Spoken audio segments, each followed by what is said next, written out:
හිරු කුමරු ආදරේ ගෙනල්ලා කතාවට ආදරේ කරන ඔයාලව ගොඩාක් ආදරෙන් පිළිගැනීමට කැමැත්තක් තියෙනවා.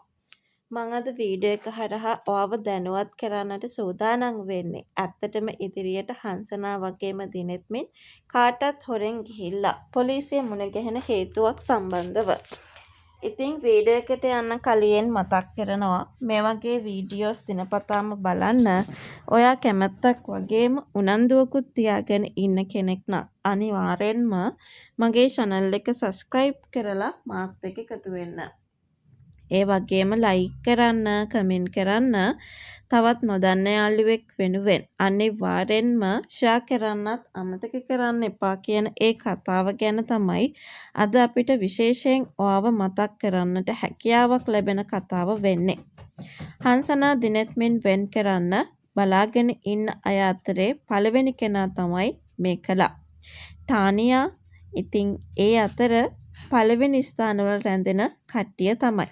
ඇත්තම කියනවා නම් ඒ විතරකුත් නෙමෙයි. ඇත්තටම දුලන දැන් හංසනාට ගොඩාක් ආදරය කරනවා. දවසක මේ ගැන දැනගත්තාම දුලනත් ඒ හතුරු කණ්ඩායමට එකතු වෙන්න වැඩි ඉඩකඩක් තියෙනවා කියන කතාව විතරක් අපිට හැමතිස්සෙම වගේ කතා කරන්න පුළුවන් වෙන විදියකට එකතු වෙලා ඉන්නට අවස්ථාවක් ලැබේවි කියන කතාව මම අද ඔයාව දැනුවත් කරමින් කතා කරන්නට සූදානම් වෙනවා කියන කතාව ගැන තමයි අද අපිට විශේෂයෙන් ඔයත් එක්ක මතක් කරන්න ඉඩකඩකුත් ලබා දෙන්න හැකියාවක් ලැබෙන්නේ කියන කතාව ගැන මම මේ මොහොතේදී ඔයාව දැනුවත් කරන්න ලෑස්ති වෙනවා කියන කතාව තමයි මතක් කරන්න ඕනේ.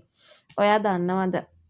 ඒ තමයි මේකලා මේ දවස්වල කරන දේවල් එක්ක හංසනා වගේම දිනෙත්මිනුත් තේරුම් ගන්නවා අපි දෙන්නවා වෙන් කරන්න මේ කට්ටියගේ ජීවිත ගොඩාක් වෙනස් කරන්න ඉඩකඩක් හදාගෙන ඉන්නවා කියන දේ ගැන.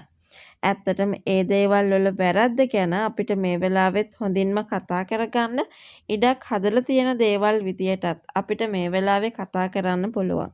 ඉතින් ඒක අපි කවුරුත් නොහිතන තැන්වල තියෙන කතා විදියටත් අපි මේ වෙලාවේ කතා කරන්න සර්ව සාධාරණව සූදානම් වෙන විදියටත් අපිට මේ වෙලාවේදී කතා කරන්න ඉඩකඩක් ලැබෙනවා කියන කතාව ගැන තමයි අපි අද මේ මොහොතේදී කතා කරන්න ඕනේ. ඉතින් ඒක හරිම වටින අදහසක් විදියට මම මේ වෙලාවේ කතා කරන්න සූදානම් වෙනවා කියන කතාව තමයි අද අපිට මේ මොහොතේදී මතක් කරගෙන යන්න පුළුවන් වෙන්නේ. ඉතින් ඒක වටිනවා. ඔයා දන්නවද පහුගිය කාලේ අපි කාටවත් හිතාගන්න බැරි දේවල් ටිකක් සිද්ධ වුණා.